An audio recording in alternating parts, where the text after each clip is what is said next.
happened to Baby Jane? Honey, she disappeared, but she came back. She's back. Before I'ma let you finish. Before clapback. Before I don't know her, there was the original Hollywood Feud. Bette Davis And Joan Crawford.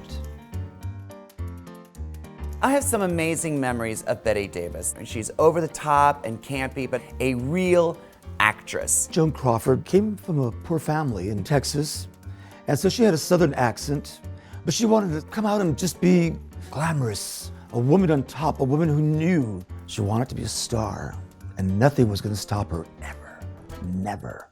Whatever happened to Baby Jane? I think that Whatever Happened to Baby Jane kind of marks the pinnacle of this feud between Joan Crawford and Bette Davis. It was perfect because it was a point in their lives where they needed to restart their careers again. Right. Because they were at a halting place. Yeah, they were both huge, like the top female actresses Exactly. of Hollywood ever. At that point, their careers were waning, and the film kind of pits them against each other, of course. Exactly. And then the studios click on like, hey, we got something here. And then Right. the feud is on. And one of my favorite stories is Bette had a bad back.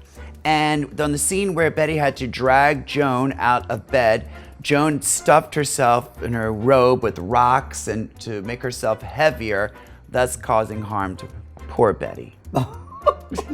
That's true. That's crazy. I know, I hope it's crazy. That's one crazy bitch.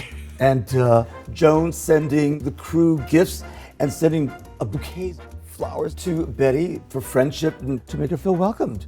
Bette seemed to be not trusting her. I think she just thought Joan was being a fake-ass bitch. On that note, If anyone knew how to insult each other in the press, it certainly was Joan Crawford and Bette Davis. Bette will play anything so long as she thinks somebody is watching. As for me, I'm a bit more selective. And I give that 5 rats. Right. I'm gonna give that 1 Baby Jane doll because I didn't think that was such a good read. And can we name some of Joan's later movies? Selective. Talk about a crock of shit.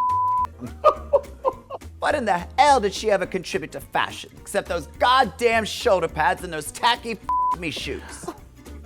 That one's raw, I like that, and I love that she swears because sometimes Bette Davis presents herself as, the proper New England Yankee. I'm gonna give that one 4 Baby Jane dolls. And for Joan, who was such a lady and presented herself so eloquently, would never say F***.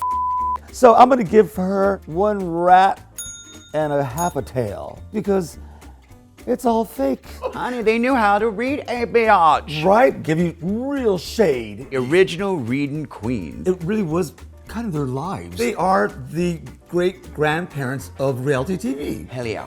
So, whether you're Team Bette Or Team Joan. you can relive all of that delicious Hollywood shade on Feud Bette and Joan on FX March 5th.